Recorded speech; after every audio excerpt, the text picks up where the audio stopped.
প্রকৃতির পরতে পরতে ছড়িয়ে রয়েছে জীবনের উপাদান, জীবনকে যাপন করার অপূর্ব সব আয়োজন।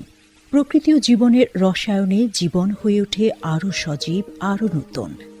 সেজন্য ঘর থেকে বের হতে হয় যাপিত জীবনের ক্লান্তিকে ছুটি দিতে, তবেই দেখা মেলে প্রকৃতি ও প্রশান্তির। চারিদিকে পাখিদের কিচিরমিচির, দূরে শোনা যাচ্ছে বাঘেদের অলস হুঙ্কার, কাছের সবুজ অরণ্যে মায়াবী হরিণের লুকোচুরি। একটু দূরেই নীল আকাশের প্রতিবিম্ব ধারণ করে থাকা শান্ত জলাধার।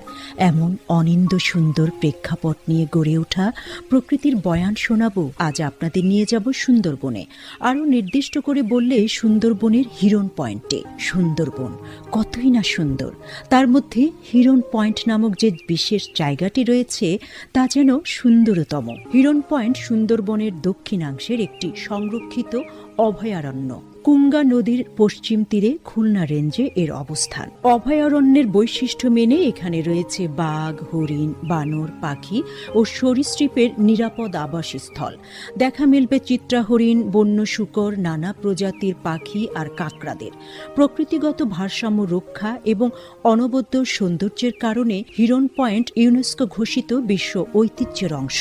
একবার যদি পা বাড়ান হিরন পয়েন্টের ঐতিহ্য আর সৌন্দর্যের দিকে, মেনে নেবেন এ আমাদের মিছে বয়ান নয়, সত্যি। সৌন্দর্যের এক অবিনাশী আলপনা এঁকে সুন্দরবনের মধ্যমণি হয়ে দাঁড়িয়ে আছে হিরন পয়েন্ট। হিরন পয়েন্ট একটি সংরক্ষিত বনাঞ্চল হওয়ায় প্রবেশ পথেই চোখে পড়বে সুন্দর একটি গেট। তাতে লেখা দেখে কিছুটা অবাক হবেন বইকি। কাঠের গেটে লেখা নীলকমলে স্বাগতম। না, ভুল পড়েননি, হিরন পয়েন্টের অন্য নাম নীলকমল। কি অদ্ভুত সুন্দর নাম!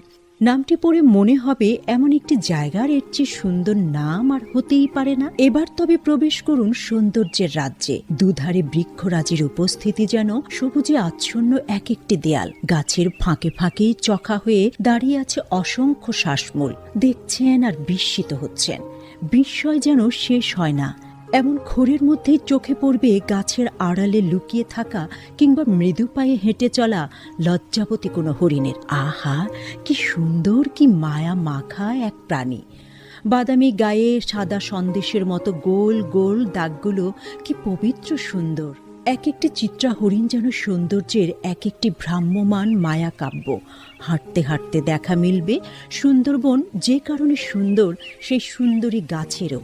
লম্বা লম্বা গাছগুলো সমস্ত দুঃখ, কষ্ট, ক্লেদ পেছনে রেখে অবাধ উন্মুক্ত উদারতায় তাকিয়ে আছে আকাশ পানে। জীবনে ছুটে চলার, বড় হওয়ার, সুন্দরে বেঁচে থাকার অকৃত্রিম পাঠ এ এক একটি সুন্দরী গাছ। হিরন পয়েন্টের বিস্তৃত অঞ্চল ঘুরতে ঘুরতে ক্লান্তি এসে গেলে জিয়ে নিতে পারেন ট্রেইলের মাঝপথে অবস্থিত চমৎকার একটি শেডে। আপনি শেডে বসে আছেন, বসে নেই প্রাণীকুল। হয়তো দেখবেন ছুটতে ছুটতে একটি বানর এসে আপনার কাছাকাছি দাঁড়ালো, খানিকটা বিস্ময় নিয়ে তাকিয়ে রইল। অনেক কিছুই বুঝে নিয়েছি ভাব নিয়ে আবার ছুটে পালালো আপন মনে। ছুটে চলুন আপনিও, ছুটতে ছুটতে একটু গভীর বনে প্রবেশ করুন। এবার কিন্তু সাবধান, দূরেই শোনা যাচ্ছে বাঘের পায়ের আওয়াজ কিংবা ভয় জাগানিয়া বজ্র হুঙ্কার। এই সেই রয়্যাল বেঙ্গল টাইগার। এতদিন হয়তো চিড়িয়াখানায় দেখেছেন, এবার দেখে নিন উন্মুক্ত অবাধ ডোরাকাটা রয়্যাল বেঙ্গল টাইগার। দেখে নিতে পারেন কাদামাটিতে রেখে যাওয়া বাঘেদের পায়ের ছাপও। আজই তাই বেরিয়ে পড়ুন সুন্দরবনের উদ্দেশ্যে। সুন্দরবন মন সুন্দর করার দাওয়াই যে।